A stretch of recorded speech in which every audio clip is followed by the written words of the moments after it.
Você está no canal Eu Estudo a Lição com o pastor Samuel Camilo. Hoje é segunda-feira, dia 19 de outubro, e o tema que estudaremos na nossa lição da Escola Sabatina será a pergunta de Leibniz. Muito obrigado por sua companhia, muito obrigado por estudar a lição da Escola Sabatina junto conosco. Por favor, não deixe de se inscrever e de compartilhar esse vídeo nas suas redes sociais.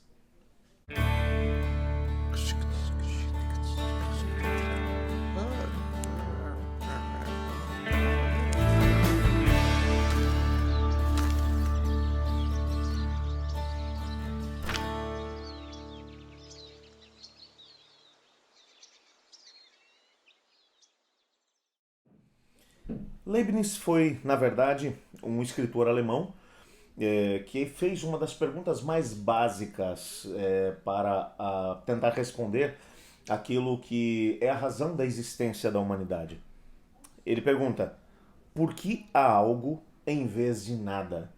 Ou seja, por que é que existem coisas ao invés de não existir apenas um grande vazio? Bom, essa pergunta é uma das perguntas mais básicas para aquele que quer construir uma cosmovisão. Uma visão, no nosso caso, cremos piamente que a cosmovisão bíblica é a melhor cosmovisão que pode existir, a melhor explicação da razão pela qual nós estamos aqui. Você, nesse momento, está assistindo esse vídeo, está gastando algum tempo tentando compreender aquilo que a palavra de Deus vai ensinar. Por quê? Porque dentro da cosmovisão que você acabou abraçando, você crê que existe um Deus. Essa é uma opção. Já mencionamos que você tem apenas duas. Você tem uma cosmovisão que vai dizer que nós somos um mero acidente, um grande acidente universal, e que a segunda opção é de que um Deus criador de todas as coisas, ele é o responsável por tudo aquilo que existe. E quando olhamos para a Bíblia, como mencionei ontem, a Bíblia não gasta tempo tentando estabelecer pressupostos, tentando explicar a razão pela qual você pode acreditar que Deus existe. Não existe nenhuma parte na Bíblia que diz assim, ó, 10 razões pelas quais você pode acreditar que Deus existe. Não, nada disso é apresentado. Ou 5 fundamentos sobre os quais podemos construir um conhecimento a respeito de Deus. Nada disso aparece na Bíblia. A Bíblia simplesmente começa, Gênesis capítulo 1, verso 1, começa dizendo: no princípio criou Deus o céu e a terra. A terra, porém, era sem forma e vazia, e o Espírito de Deus parava sobre a face do abismo. E disse Deus: haja luz, e houve luz. Foi a tarde e amanhã o primeiro dia. E assim por diante. Deus simplesmente é apresentado como Criador. Lá em João, no capítulo 1, a partir do versículo 1, João vai dizer: no princípio era a palavra estava com Deus, a palavra era Deus, todas as coisas foram feitas por meio da palavra, e sem ela nada do que foi feito se fez. E a palavra se fez carne e habitou entre nós. A Bíblia vai trabalhar alguns conceitos que são realmente complexos de podermos compreender. Tá, mas Deus criou lá no princípio todas as coisas. Como que ele fez isso? A Bíblia não explica. A Bíblia simplesmente diz que ele disse e tudo apareceu. Que ele falou, apareça a luz, e a luz apareceu. Que ele resolveu dizer, apareça a porção seca, e tudo aconteceu. Que quando chegou no quarto dia, ele resolveu criar o nosso sistema solar, e ele mencionou e falou, e tudo apareceu. Do jeito que ele quis. Isso não significa que um plano não tivesse sido estabelecido antes que o processo de criação acontecesse. Quando ele chega a dizer haja luz, ele já tinha planejado isso antes. A Bíblia vai deixar isso bem claro.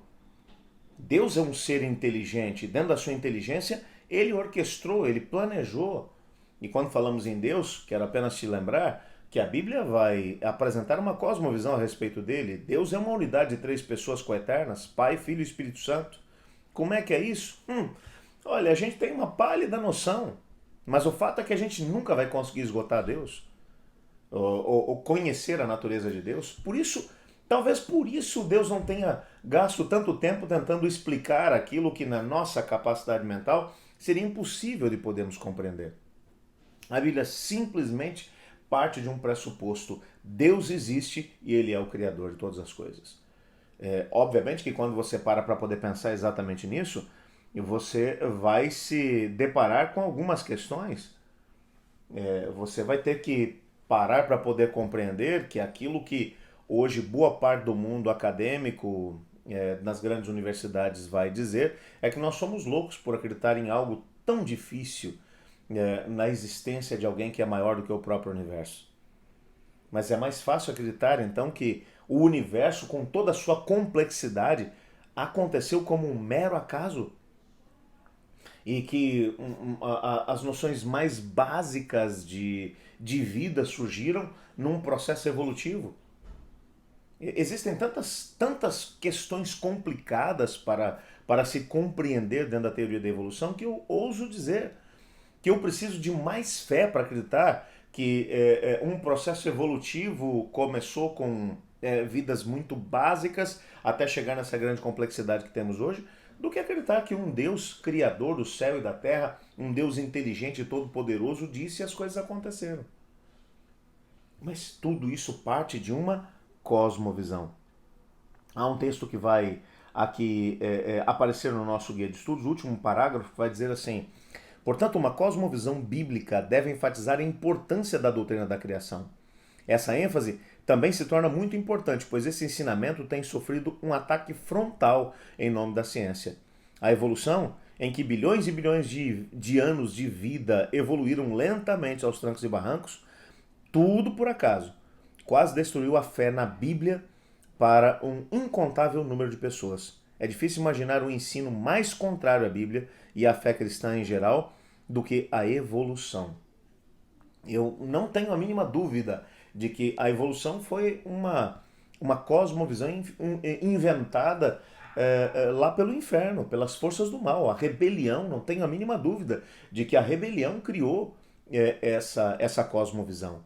Até porque, no momento em que ela vai aparecer, Charles Darwin vai lançar o livro, né, que é sobre a evolução das espécies, em 1843, exatamente às portas do momento em que a última fase da história da nossa humanidade vai estar tendo início, em 1844, pela cronologia bíblica, pela profecia das 2.300 tardes e manhãs, começa o juízo investigativo, o juízo que termina exatamente antes do retorno de Cristo Jesus.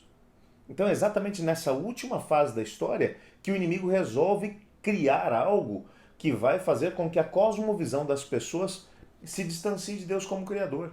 Se eu tiro esse pilar da minha cosmovisão, então eu digo para você, nada mais na Bíblia faz sentido. Absolutamente nada faz sentido. Portanto, acreditar que Deus é o nosso Criador é básico para estabelecermos uma cosmovisão equilibrada e, ao mesmo tempo, para podermos entender que existe uma razão para podermos estar aqui. Nós precisamos de Cristo Jesus por uma outra razão. Porque o pecado entrou no nosso planeta. Planeta esse que foi criado por Deus. Um planeta esse que foi pensado por Deus, uma humanidade que foi pensada por Deus. Agora, somos frutos do acaso? Como é que Deus se relaciona com isso tudo? Não existe espaço para Deus dentro da teoria da evolução das espécies. É exatamente por isso que essa teoria é tão perigosa e tão satânica. Eu gostaria hoje de poder agradecer a Deus porque Ele é o Criador de todas as coisas, mas não apenas porque Ele é o Criador, mas também porque Ele é o nosso Redentor. Vamos orar? Obrigado, Pai, por Tua Palavra, porque Tua Palavra apresenta uma cosmovisão a respeito da nossa existência, da existência do nosso planeta e do universo, que o Senhor criou todas as coisas. Ajuda-nos a podermos compreender isso e a viver de acordo com o que isso representa. Pois é em nome de Jesus que oramos, amém. Eu estudo a lição, e você?